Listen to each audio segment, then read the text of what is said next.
Your favorite celebrity hates you. Well, maybe hate's a strong word, since they don't really know you and all that. At least not in the way you think you know them. Truthfully, they probably don't know you exist as an individual. And how can something be hated if its existence is unknown? Once as a young man, a girl told me the opposite of love isn't hate, it's indifference. And I'll be the one to tell you that your beloved celebrity crush is indifferent as fuck about you as a person. You see, the strong connection we regular folks form with celebrities are referred to as parasocial interactions, which according to this article published on the National Institute of Health website, is an unreciprocated connection that people feel with fictional or media personalities. In previous centuries, people would form these connections with protagonists in books or later television and film characters. Of course, this effect expanded to the writers and actors of these characters, athletes, and eventually influencers and personalities like we're familiar with in the modern streaming era. Some of the earliest examples of celebrity come from ancient Greece, where athletes were welcomed home from competition with gifts and poems. Ancient Rome would herald their actors and gladiators, with Caesar even appearing on currency during his own lifetime, a practice previously reserved for notable individuals after their death. Fast forward to the 19th century, and we have world-famous English writer Charles Dickens, whose scholars have described as an object of fascination, maybe the first true celebrity in the modern sense, as well as the first writer to feel the intense pressure of being simultaneously an artist and an object of unrelenting public interest and adulation. During the same era, there was a famous composer, Franz Liszt, whose appearance in concert would cause such intense hysteria from fans that writer and critic coined the term Lisztomania, a phenomenon we aren't unfamiliar with in relation to some of the most well-known performing acts of today. Of the very most well-known are the Beatles and Michael Jackson. In fact, many of us may be familiar with the term Beatlemania, which is similar to Lisztomania, although it's interesting that musicologists found it important to argue that while Beatlemania was used to describe the intense feelings generated for the Beatles, Lisztomania was used with emphasis on the medical aspect, considering the word mania had a stronger connotation in the 1800s, whereas mania today could be used in much milder context. Speaking of the Beatles, we recognize them as one of, if not the number one most recognizable band in history. And of course the band members themselves weren't unaware of their astronomical fame. In fact, in a 1966 newspaper interview, band member John Lennon stated he wasn't sure which would end first between Christianity and rock and roll. He also proclaimed that the Beatles were more popular than Jesus at the time. A bold sentiment to say the least, but a then 25-year-old Lennon couldn't have predicted just how significant that statement would prove to be nearly a decade and a half later. In 1980, a fan who had stalked and planned their meeting for months shot and killed Lennon in the doorway of the New York City apartment building where the superstar resided. The shooter had begun a fan of the Beatles and had no prior criminal history.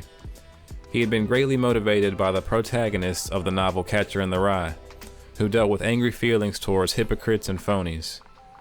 The shooter was also directly enraged by Lennon's remarks about the Beatles and Jesus, as well as the hypocritical nature of Lennon's lyrics in comparison to his extravagant lifestyle. While this is one of the most well-known cases of parasocial interaction gone tragic, it's far from the only one. Artist and entertainer Chris Brown has had numerous incidents where strangers attempted to enter his homes, including an incident where a woman entered Brown's home while he wasn't there, spray-painted Mrs. Brown on his vehicles, and slept naked in his bed for 2 days. On a separate occasion, another woman attempted multiple times to enter Brown's property, refusing security's request for her to leave, causing her to then be arrested by police. Taylor Swift is yet another superstar who's had countless alarming incidents with stalkers, and these incidents aren't reserved for the uppermost echelon of the entertainment world. Miranda Cosgrove, actress and former Nickelodeon star, endured one of the most unhinged encounters when a stalker buried weapons in her yard over the course of days, only to return to her lawn to set himself on fire, shooting himself dead a couple houses down, body still ablaze. This occurred after the man had also shot a woman who looked like Cosgrove outside the woman's home. As we can see, parasocial interactions can often be scary, dangerous, and outright lethal in extreme cases. But what would cause a person to allow their parasocial delusions to get so far out of hand? Are people who behave this way just already crazy? What causes someone to faint at the sight of another human being because they're well known? The answer is, it's hard to say. Even the causes of Listomania are still debated to this day. Some scholars theorize that these reactions to Liszt were caused by his talent, his looks, the political climate of Berlin where he performed at the time, human pathology, contagion, or even his mise en scène, which is a French term that I just learned means stage design. It seemed maybe Liszt just knew how to organize the event in a way that was hypnotizing to people.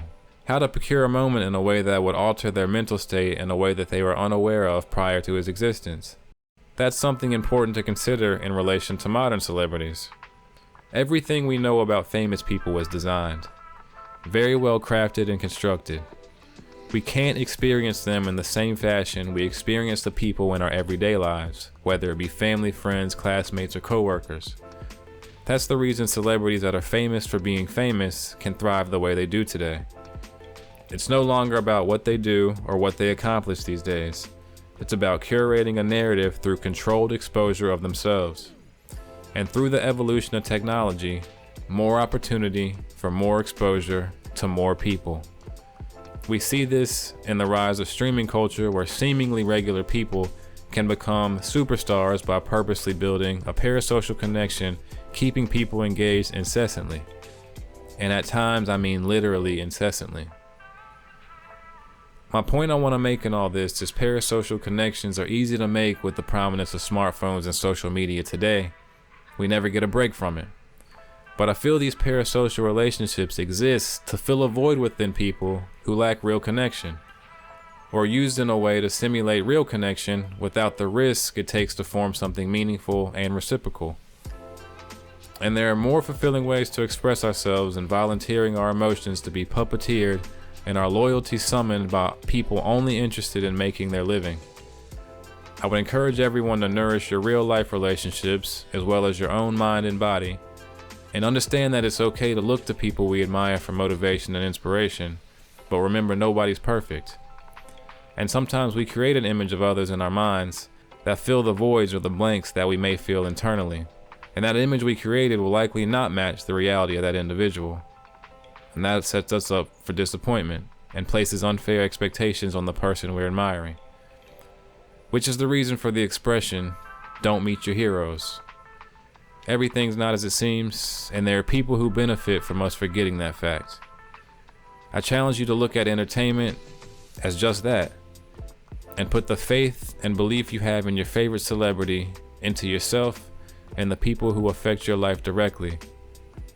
The magic we see in celebrities is often nothing more complex than the true belief they have in themselves and their own abilities. So strive to adopt the traits you admire and apply those to your own life. With that said, I'd like to leave you with this to think about regarding fame and celebrity from Marcus Aurelius's Meditations, Book 3.4.1. Do not waste the remaining part of your life in thoughts about other people when you are not thinking with reference to some aspect of the common good. Why deprive yourself of the time for some other task? I mean, thinking about what so-and-so is doing and why, what he's saying or contemplating or plotting, and all that line of thought makes you stray from the close watch of your own directing mind. Appreciate you tuning in today. I'm Swift. Till next time. Be easy.